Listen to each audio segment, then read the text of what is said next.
This is the worst video game ever created. It's big rigs, 18 wheels of thunder, and we got trucks.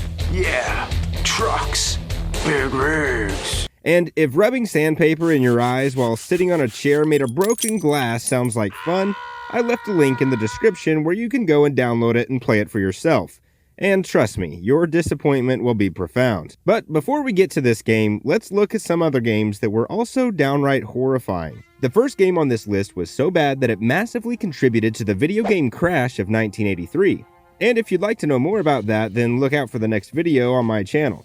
The main factor for this game's contribution to the crash was that it was overhyped from a major publisher, while the game itself was utter garbage.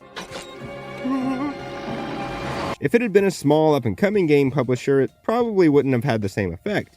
But when Atari is behind it, it's a different story. Atari had their first massive failure with E.T. in 1982. It was a direct adaptation of the Steven Spielberg film E.T., except the reception was entirely different. The game was rushed to release for the holiday season in 1982, and it showed in the so-called finished game. Levels were barren and boring. While players would control E.T. as they eluded authorities, it never really felt like E.T. was actually in danger. While we can all admit that video games weren't highly advanced in 1982, Atari should have taken the time to properly develop the game before distribution.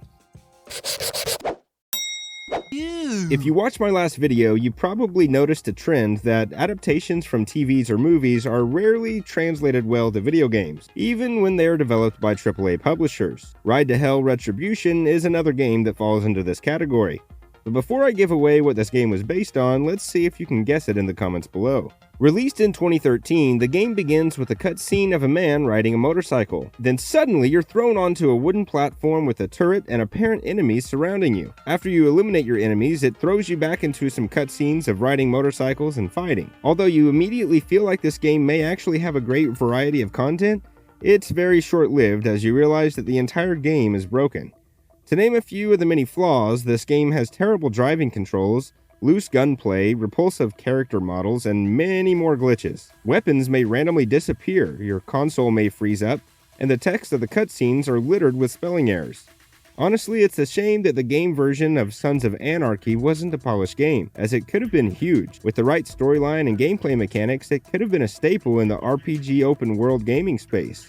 But I digress. Oh, did I mention the game ranked in a 13% user score on Metacritic? And honestly, I'm surprised it even got that much. 1994 was an extremely eventful year, and a lot of awesome things happened.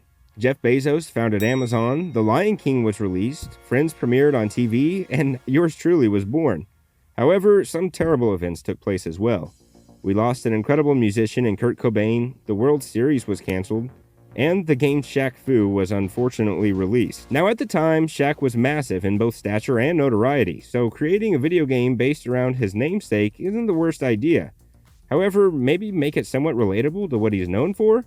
I mean, the entire premise is that he gets taken out of a basketball game and thrown into another world where he has to fight increasingly challenging bosses. The only problem is Shaq isn't a martial artist, rather a basketball player. Not to mention the utter and flagrant attempt to rip off Street Fighter and Mortal Kombat. Needless to say, the video game never gained traction. However, and only God knows why, but in 2018, Saber Interactive tried to reboot the franchise with Shaq Fu: A Legend Reborn. While there was a bit more interest, the game ultimately suffered the same fate as its predecessor. Trash. Real quick, I want to show you guys something crazy. Over 99% of the people watching my videos are not subscribed. In my last video, I asked if we could get 10 subs, and you all showed up big time with 26. So let's try to double that and see if we can get to 52 subs.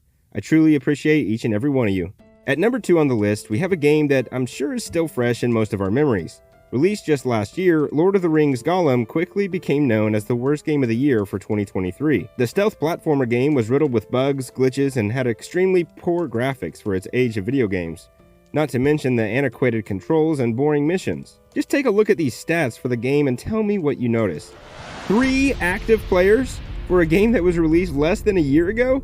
That is absolutely embarrassing. Anyways, that's long enough on this cluster bomb. Let's move along. Before we get to the number 1 spot though, I do have a couple of honorable mentions that I'd like to show you all. Superman 64 was anything but super. and once you get past the opening levels, the game is somewhat playable. However, to get to that point, you're thrown into a simulated version of Metropolis and you're tasked with flying through a so-called maze, and they're just simply rings scattered about the city. The payoff is simply not worth the time it takes to get there. The other honorable mention is a game that honestly sounds incredible. Drake of the 99 Dragons was supposed to launch an entire franchise. The storyline revolves around Drake as he rises from the grave to avenge his clan after they were wiped out by rivals. Drake is armed with dual pistols and possesses the ability to slow time, powering himself through lost souls to achieve vengeance. Furthermore, the game uses a mechanic which requires players to aim each gun individually while moving through the levels, which actually sounds insanely fun. However, the game was poorly developed and never took off. This would be a game I would honestly love to see a redemption of. Perhaps it was just ahead of its time. Now the moment you've all been waiting for. The unquestioned, undisputed worst video game ever to be developed. Well, honestly, I don't even know if I can say it was developed. I give you Big Rigs Over the Road Racing. Okay, buckle up because we need to talk about this game for a minute. To start things off, Stellarstone, the developer for this game, outsourced the development to a company in Ukraine, and ultimately the game was released unfinished. Why? Good question, and we'll never know. Now when I say unfinished, I don't mean there was more content to follow that never got released. No, I mean the game was literally not complete, as in barely even playable. To start things off, the game lets you choose your semi or big rig and select between 5 routes to race on. However, selecting the 4th route is a big mistake because it will immediately crash the game. Now, once you actually get into a race, things really start moving. Well, you do anyways. Your opponent, however, never does. They just sit there. In a racing game, your opponent does not move. And while you may at least get to drive the race in your selected big rig, you won't need to bother with dodging any obstacles in your path because the game has no collision detection. Also, getting off the race path is perfectly fine because there's no difference driving on asphalt or a dirt-covered hill, because going uphill or downhill doesn't affect your speed.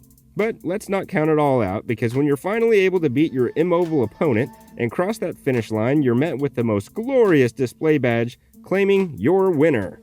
So, just a quick recap to make sure you understand this atrocity. In a racing game, you have no opponent, no collision, no speed changes, and improper English on the windscreen. Wow, I cannot believe this game was actually made.